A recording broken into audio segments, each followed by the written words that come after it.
మన ముకుందాలో లాంగ్ హారాల పండుగ నవంబర్ 8 నుంచి 16 వరకు ఫ్లాట్ 9.99% VA వివరాలకు సంప్రదించండి. నమస్కారం, మీరు చూస్తున్న సుమన్ టీవీ. నేను మీ కీర్తి. నాతో పాటు ప్రముఖ ఆస్ట్రాలజర్ బ్రహ్మశ్రీ నందిబట్ల శ్రీహరి శర్మ గురువు గారు ఉన్నారు. నమస్తే గురుగారు. వాగర్థావివ సంపృక్తౌ వాగర్థ ప్రతిపత్తయే జగతః పితరౌ వందే పార్వతీ పరమేశ్వరౌ ఆదిత్యాయ చ సోమాయ మంగళాయ బుధాయ చ గురుశుక్రశనిభ్యశ్చ రాహవే కేతవే నమః. శృంగేరి జగద్గురు పీఠాధిపతులకి కంచి పీఠాధిపతులకి నమస్కారములు తెలియచేసుకుంటూ కార్యక్రమాన్ని ప్రారంభిద్దాం. గురుగారు, కార్తీక మాసం ముగింపుకి వచ్చేసాం. ఇక ఆఖరి సోమవారం, 4వ సోమవారంకి వచ్చేసాం. మరి ఈ రోజుని, ఈ కార్తీక మాసం అంతా సరిగ్గా సద్వినియోగం చేసుకునే వాళ్ళు అట్లీస్ట్ ఈ సోమవారంనైనా ఎట్లా వినియోగించుకోవాలంటారు? ఏమేం చేయాలంటారు? కార్తీక మాసము అంటేనే పుణ్యాన్ని సంపాదించుకునే మాసం. అంటే అన్ని మాసాలకి ఒక్కొక్క మాసం ఒక్కొక్క విశిష్టత.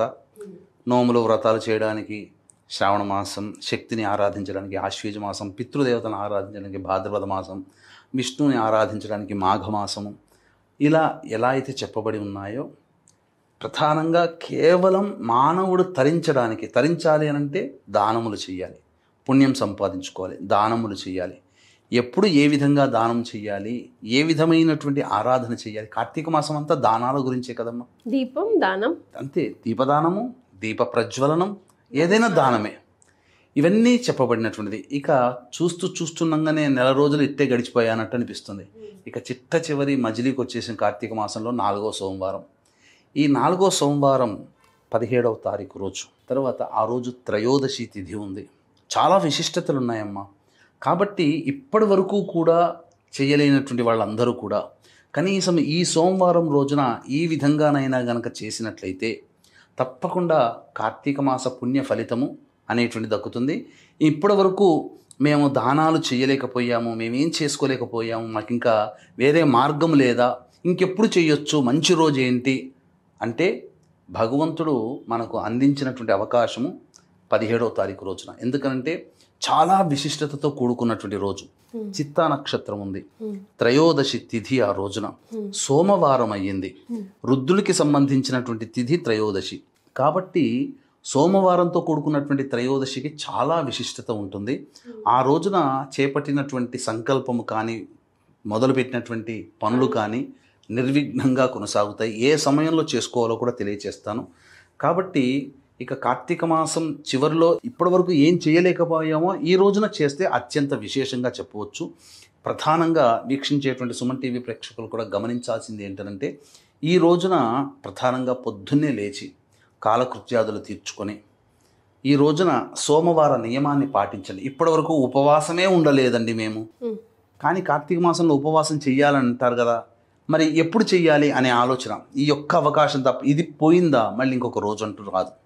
కార్తీక సోమవారం ఇదే కాబట్టి ఈ రోజున ఉపవాసం ఉండడానికి శతవిధాలుగా ప్రయత్నం చేయండి. ఈ రోజున 17వ తారీఖు రోజున మద్యపానం, మాంసాహారం, ధూమపానము, దాంపత్యం పనికిరాదు. బ్రహ్మచర్య వ్రతాన్ని ఆచరించాలి. పండ్లు, పాలు, ఇతర పదార్థాలు తీసుకోవచ్చు. ఇక ఉదయం లేవగానే ఈశ్వరుడికి అత్యంత ప్రేమైనటువంటి కాలం ఏంటంటే బ్రహ్మ ముహూర్త కాలం. 3-4 గంటలకల్లా లేచి కాలకృత్యాదులు తీర్చుకొని ఉదయిస్తున్నటువంటి సూర్యోదయం కంటే లోపలనే ఈశ్వరునికి చిత్రపటం ముందర దీపారాధన, ఈ యొక్క గన్నేరు పుష్పమాలతో అలంకరణ చేసి చిత్రపటాన్ని, ఇంట్లో శివలింగం ఉంటే శివాయ నమః లేదా నమఃశంకరాయ అంటూ అభిషేకం చేయడం, తర్వాత లేకపోయినా పర్వాలేదు శివ సహస్రనామ పారాయణం చేయడం, ఆవునేతితో దీపారాధన చేసి శివ సహస్రనామ పారాయణం చేయాలి. ఇక దేవాలయానికి చేరుకొని శివాలయంలో నవగ్రహాల చుట్టూ శివాయ నమః అంటూ 27 ప్రదక్షిణలు చేసి ఆ యొక్క నందికి, ఈశ్వరుడికి మనం వీలైతే ఏకకాలములో అభిషేకం చేసే అవకాశం ఉంటే చేసుకోండి. పొద్దున్నే వెళ్ళి నవగ్రహాల చుట్టూ శివాయ నమః అంటూ 27 ప్రదక్షిణలు చేసిన తర్వాత శివాలయంలో వీలైతే అభిషేకము, అర్చన జరిపించుకోండి. ఇక ఇంటికి వచ్చిన తర్వాత ప్రధానంగా శివాలయంలో అవకాశం ఉంటే 11 నుంచి 12 గంటల మధ్యకాలంలో, మధ్యాహ్నం ఉదయమే చెప్పవచ్చు, 11 లోపల, 11 నుంచి 12 లోపల చండీ ప్రదక్షిణ అని ఉంటుంది శివాలయంలో. ఆ విధంగా చండీ ప్రదక్షిణ వీడియో మనది కొడితే యూట్యూబ్లో సెర్చ్ చేస్తే వస్తుంది. ఆ చండీ ప్రదక్షిణ అనేటువంటిది ఆ సమయంలో చేసేస్తే చాలా మంచిది. లేదు ఎన్ని చేయాలి గురుగారు? అది 9 చేస్తే ఒక ప్రదక్షిణ కింద లెక్కమ్మ.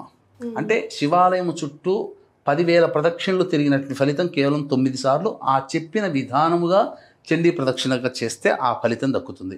ఇక ఏదైనా కానీ ఇక మనం జీవితంలో పైకి రావాలి, ఈరోజు సంకల్పం చేసుకుందాం.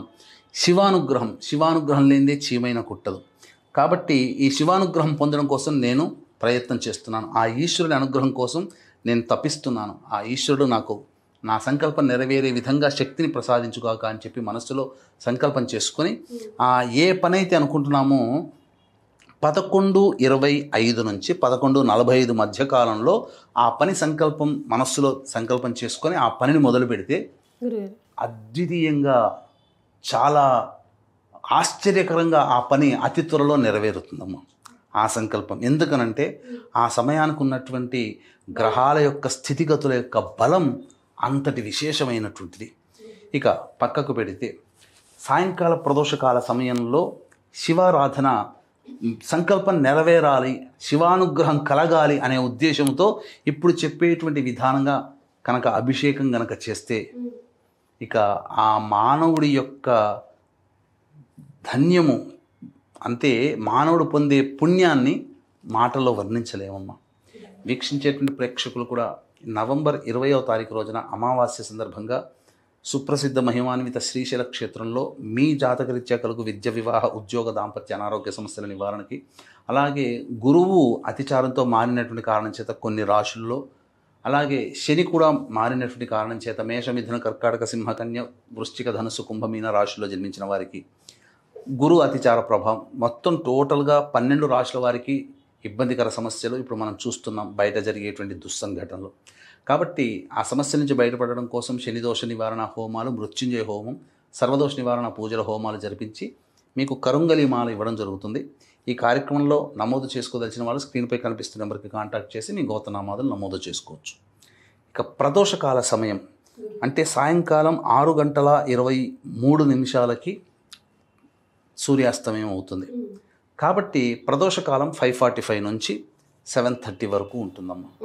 ఈ మధ్యకాలంలో మీకు దగ్గరలోని టెంపుల్లో అవకాశము వీలు కనుక ఉంటే, శక్తి అలాగే అధికారులు అనుమతిస్తే, ఆ పూజారులు అనుమతిస్తే, ఏకకాలములో గర్భగుడిలో ఉన్నటువంటి శివలింగానికి, నందికి ఏకకాలములో పంచామృతాలతో అభిషేకం జరిపించి ఏకకాలములో హారతి గనక ఇస్తే ఆ మానవుడు శివానుగ్రహానికి అతి త్వరగా ప్రీతిపాత్రుడు అవుతాడు. ఇంట్లో కూడా చేసుకోవచ్చమ్మా. చక్కగా నంది ఉంటుంది, శివలింగం ఉంటుంది, ఇంట్లోనైనా చేసుకోవచ్చు.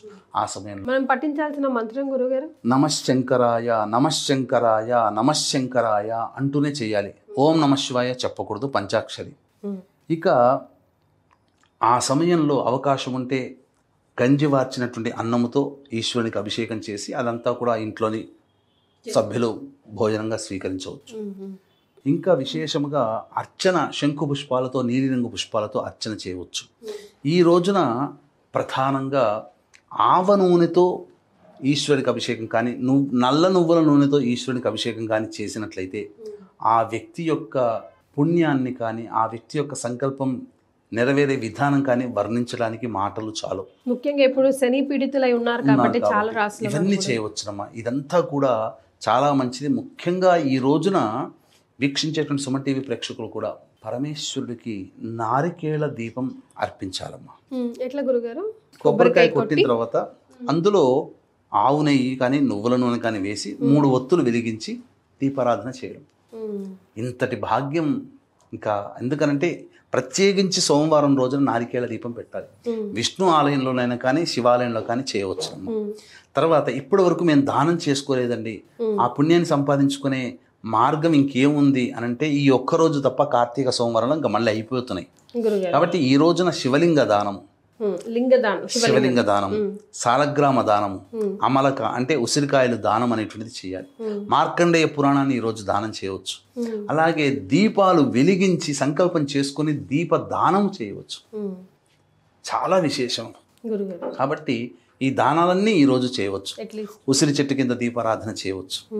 దేవాలయంలోకి వెళ్ళి దీపారాధన చేయండి ఈ రోజంతా కూడా. అంతటి పుణ్యాన్ని మళ్ళీ మళ్ళీ మనం పొందలేమమ్మా. అవకాశం ఉన్నటువంటి వాళ్ళు చక్కగా చెప్పినటువంటి విధానంగా ఈ ఒక్క రోజును మీరు మిస్ అయ్యారా, మళ్ళీ వచ్చే సంవత్సరం కార్తీక మాసం వరకే తప్ప మళ్ళీ ఇంకా మనం పొందలేము. చెప్పిన విధంగా ఆచరించి తరించండి. జాతకంలో ఉన్నటువంటి దోషాల నివారణకి మన పీఠమాధ్వర్యంలో 20వ తారీఖు రోజున శ్రీశైలంలో జరిగేటువంటి సర్వదోష నివారణ పూజల హోమాల్లో గోత్రనామాదులు నమోదు చేసుకోండి. ఎస్ గురుగారు చెప్పిన విధంగా ఆఖరి సోమవారం మనం అంతా సద్వినియోగం చేసుకుందాం. చాలా సంతోషం గురుగారు, ధన్యవాదాలు. సర్వం శ్రీ ఉమామహేశ్వర పరబ్రహ్మ అర్పణమస్తు.